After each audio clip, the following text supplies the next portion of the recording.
आज मैं आपको एक खौफनाक कहानी सुनाने जा रहा हूं। आपने भूतों की कहानी और उनके बारे में सुना ही होगा, पर क्या आपको पता है कि उनकी भी एक अलग दुनिया होती है, जहां केवल आत्माओं और भूत प्रेतों का वास होता है। पर कभी कभार आत्माएं हमारी दुनिया में आ जाती हैं और हम इन बातों से अनजान रहते हैं। हम उनकी दुनिया में नहीं जा सकते। इस सब बातों का पता हमें रणविजय रावत की कहानी से पता चलता है।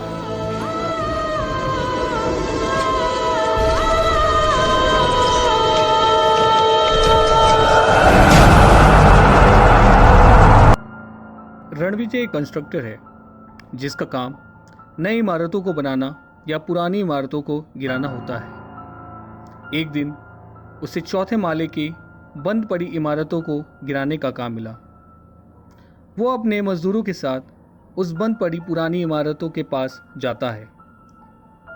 इमारत को कैसे गिराना है और कितने विस्फोटक लगेंगे पता करने के लिए रणविजय अपने साथ 3 लोगों को लेकर इमारत के अंदर जाता है। अंदर बहुत ही ज़्यादा अंधेरा था, इसलिए वो चारों टॉर्च लेकर अंदर गए थे। वो इमारत अंदर से पूरा खंडहर हो चुका था। वो लोग सीधे चौथे माले पर जाकर अलग अलग होकर जांच पड़ताल शुरू करते हैं। तभी अचानक उनके साथी की आवाज़ आती है। सब दौड़ते हुए उस आवाज़ की ओर जाते हैं और एक कमरे में प्रवेश करते हैं। वहाँ पर एकदम ही अंधेरा था। वो लोग टॉर्च जलाकर अंदर देखते हैं। तभी उनकी नज़र नीचे फैले खून पर पड़ जाती है। जैसे ही रणविजय टॉर्च उठाकर देखता है तो वहाँ पर एक सरकटी लाश उल्टी लटकी रहती है, जिससे लगातार खून टपकता रहता है। ये देखते ही भागने लगते हैं, लेकिन जिस दरवाजे से वो चारों चौथे माले में आए थे वो दरवाज़ा वहाँ पर नहीं रहता है। बहुत ढूंढने पर भी वो दरवाज़ा नहीं मिलता है। रणविजय दौड़ते हुए खिड़की की ओर भागता है। उसके दोनों साथी भी उसके पीछे पीछे भागते हैं। वो तीनों खिड़की के पास पहुंचते ही चिल्लाने लगते हैं। उसी वक्त रणविजय के पास खड़े एक साथी को कोई इतनी जोर से खींचता है कि वो हवा में उड़ते हुए जाता है और उसका सर दीवार पर टकराता है और उस आदमी का सर फट जाता है और उसका भेजा बाहर निकल जाता है।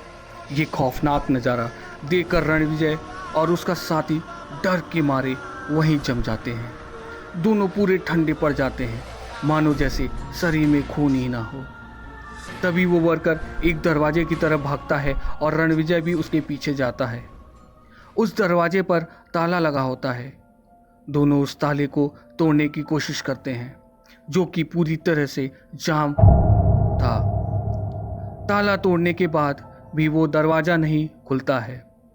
तभी अचानक से उस वर्कर के हाथ मुड़ने लगते हैं, जैसे किसी ने उस पर काबू कर लिया हो। वो अपनी आंखों को नोच कर निकालने लगता है। तभी रणविजय घबराकर दरवाजे को धक्का मारने लगता है। कई कोशिशों के बाद अचानक से दरवाज़ा खुल जाता है, पर जैसे ही वो दरवाजे खुलता है, इसको देखते ही रणविजय के पैरों तले ज़मीन खिसक जाती है। वो अपने आप को बहुत ही अजीब सी जगह पर पाता है। वो जगह बिल्कुल जहन्नुम जैसी थी। वहाँ जोर जोर से आवाज़ें आ रही थीं और चारों ओर आग ही आग। उसी वक्त उसे कुछ लोग दिखते हैं जिनका चेहरा साफ साफ नहीं दिखाई पड़ता है। ऐसा लग रहा था कि वो अपने पैरों पर नहीं खड़े हैं, मानो वो हवा में तैर रहे हों। अचानक से उनमें से एक उसका गला पकड़ लेता है और दबाने लगता है और उसे भी हवा में लटका देता है। ये देखते ही रणविजय पूरा घबरा गया।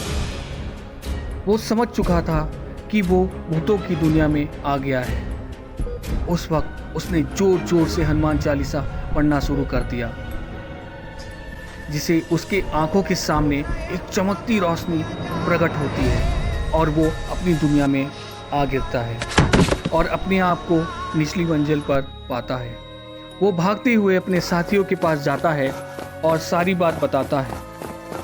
उन्हें लेकर चौथे मंजिले पर जाता है, लेकिन जब वो वहाँ पर पहुँचते हैं उसकी आंखें फटी की फटी रह जाती हैं, क्योंकि वो देखता है कि उस माले पर कोई भी कमरा मौजूद नहीं है और उसके तीनों साथियों की लाश भी गायब हो गई है, जैसे कि उनका कोई वजूद ही ना रहा हो।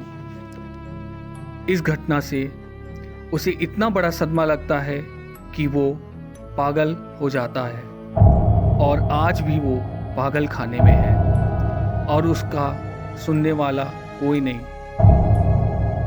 इस घटना से ये सीख मिलती है कि किसी भी वीरान पड़े पुरानी इमारत या खंडहर पर जाना भारी पड़ सकता है। और हाँ दोस्तों, अगर हमारी वीडियो आपको पसंद आए तो लाइक करें, शेयर करें और सब्सक्राइब करें और बेल आइकन को प्रेस करें, जिससे हमारे लेटेस्ट अपडेट आपको मिले सबसे पहले। Thank you so much.